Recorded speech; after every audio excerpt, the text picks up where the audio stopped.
هەڵبژاردنە پەرلەمانەکەی تورکیا کەمتر لە 2 هەفتەی ماوە و پارتی دیموکراتی گەلان هەدەپا کە نوێنەرایەتی بەشێکی زۆر لە شەقامی کوردی دەکات لە باکووری کوردستان دەیەوێت لەم هەڵبژاردنەدا بربەستی لە سەدادەی دەنگەکان تێپەڕێنێت تا بتوانێت بە شێوەی لیست بچێتە پەرلەمان. هاوڵاتیان و لایەنە سیاسیەکان لە هەرێمی کوردستانیش بە شێوازی جیاواز پشتیوانی لەو لیستە دەکەن و بۆچینی جیاوازیان هەیە لەو بارەیەوە.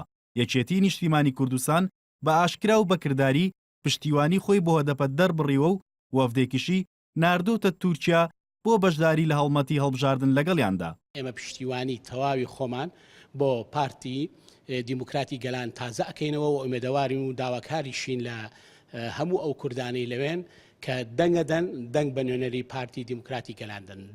یەکگرتووی ئیسلامی کوردستان ئەگەرچی لە ناو خەڵکدا بە پارتێکی نزیک لە پارتی داد و گەشەپێدان ناو دەبرێت بەڵام ڕای دەگەێنێت پشتیوانی لە هەر سەرکەوتنێکی کورد دەکەن لە هەر پارچەیەکی کوردستان.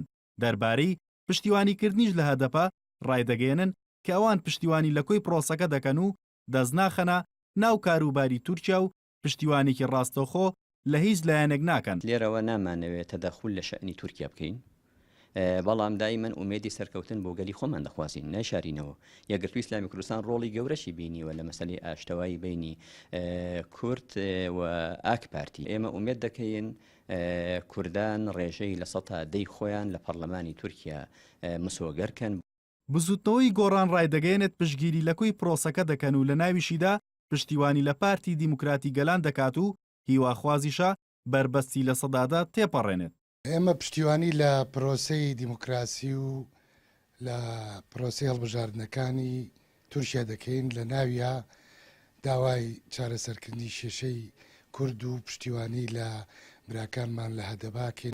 پارتی دیموکراتی کوردستانیش لە زاری ئەندامێکی سەرکردایەتیەوە ڕایگەیان کە خوازیارن ڕێژەی دەنگەکانی کورد بگاتە ئاستی ڕاستەقینەی کورد لە تورکیا و ئەو حیزبانەی تریش دەنگ بهێنن کە بەکردداری پشتیوانی لە چارەسەری کێشەی کوردەکەن و وتیشی پشتیوانەکەمان لە هەڵبژاردنەکانی ئەوێ دەبێت بە جۆرێک بێت دۆستایەتی لەگەڵ تورکیا بپارێزین. ئێمە حەزەکەین پشتگیریەکە بە شێوەیەک بێت کە دۆستایەتی نێوان ئێمە و دەوڵەتی تورکیا بپارێزێت و لەسەر حیسابی هیچ لایەنێک نەبێت و هەر وەکو وتم کورسیەکانی کورد ژمارەیان زیاتر بێت. لە ڕۆژی حوتی مانگی داهاتوو لە سەرانسەری تورکیا هەڵبژاردنە پەرلەمانەکەی ئەو وڵاتە دەست پێ دەکات و کوردیشتیایدا جیاواز لە هەڵبژاردنەکانی تر بە لیستێک بەشدارە و شەڕ لەسەر شکاندنی بربەستی لە سەدادەی دەنگەکان دەکات تا بتوانێت بچێتە پەرلەمان. ئەم هەڵبژاردنانە ڕەنگە دۆزی کورد لە باکوور بەرێتە قۆناغێکی نوێەوە بۆیە بانگەشە سنووری تورکیای بەزاندووە و ئێستا لە هەرێمی کوردستانیش بانگەشە گەرمە.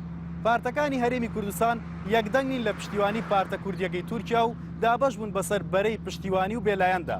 ئەوەی کە دیاریش نییە ئاخۆ کورد دەگات بە خەونەکەی یاخود نا. هاوکاریاسین NRT سلێمانی.